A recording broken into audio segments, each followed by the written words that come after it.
I'm going to say right now we got 4 teams, maybe 5, playing for 3 spots. And look, the Padres not leading the division to me is not a big deal. What I find to be a bigger deal is that they are barely a wild card team, John. Yeah, I mean, they're in a fight now, and, they had that great deadline. They looked like a playoff team almost for sure at the deadline. They have not played well since. You wonder how much the Tatis situation is hurting them, but they were not playing well even before that. It's a little surprising. We saw them last year kind of implode in the second half. I mean, this is only a few weeks. Hopefully this does not happen again. They really have a good manager now, Bob Melvin, so I would not expect it. This should be a very good team. Dan is right. Snell has been excellent lately. Their pitching is really good. Their hitting is revamped, should be excellent. Bell has not gotten acclimated yet, has not been great, has not even been good.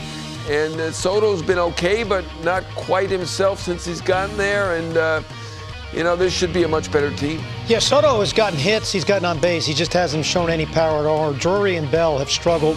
Hader, for me, is just all out of whack, guys. The hard part of a trading deadline when you're a GM and you make moves, just because you make moves doesn't mean the players are going to hit the ground running, because a lot of times it's acclimating to a new environment, a new situation, a new routine. I think it really affects closers more than anything. He's gone through a lot of off-field situations that have been mentally taxing on him this year.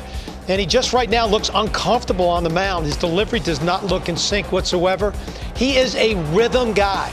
So he has to be in sync with his rhythm to have any kind of fastball command. That's a tough situation to put him into last night, because he just hasn't had a lot of a chance now in San Diego to settle in. They haven't had a lot of leads where he's got a chance to close out games, so he really hasn't pitched much. It looks a lot like, to me, like there's a lot of rust there. And I will say again, I do think the Tatis situation, sports are an emotional business. And I don't feel like we talk about it enough, because it's the human analytical part of the game. And since we can't measure it, we just kind of ignore it. But you think about it, they made those moves, and the excitement in that community, heck, the excitement for all of us in the game was at another level. Yeah. And then just a few days later, they think they've got their stud coming back, who should have been coming back this weekend from his rehab.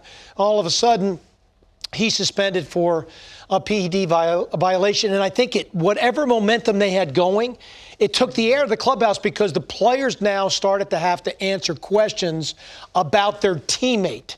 And so now the worst part of that suspension was not just that you lost a great player, he became a distraction when a club was still trying to figure out how to fit together and get some momentum going in the right direction. Well, I would say this, Bob Melvin, if you're going to have to deal with something, he's one of the few guys who can take care of it. Yeah, absolutely outstanding manager. But, Dan's right. They were quite upset about this, and understandably so. They thought, they'd have, if not the best player in the game, certainly one of the very best players and one of the very best talents in the game coming back to combine with Soto and give them really 2 of the top 5 players in the game. And this is really deflating. I think Joe Musgrove, who's a leader there, we just signed a long-term deal there to be there, is a San Diegoan, said it well when he said, I'm a little bummed and a little pit. Can I say that word? Yeah, you did, right? I don't know, ticked. And I think that really summed it up in a few words, and they were upset. They got to get it going soon. At some point in time, I do feel this team really does have talent. They've got good starting pitching. Their back of their bullpen, I still think, will settle in and be good. And they've got to get it going now. They got to put that behind them. They just need some clean games where they play the game well. They catch the ball well. They run the bases well. They get some big hits. They get some crucial outs off the mound and late in the game. And then I think the club will get some confidence going. Right now, I'm just not sure this club is playing with the kind of confidence their talent dictates they should be playing with. The guy who has to drive that bus is Manny Machado. He's done it, though. Yeah, Manny has shown up and been a consistently good player all year long. No doubt. It's so funny to me. A decade ago, we talked about him. We said, oh, boy, he's a little bit of a live wire. He's talented. That wasn't fair. But now great. He's a full-grown adult. He's a mature doing man. Everything correctly. He plays every day. When Profar made a mistake the other day, 100%. Waving the batter, challenging him to take third, and then he did.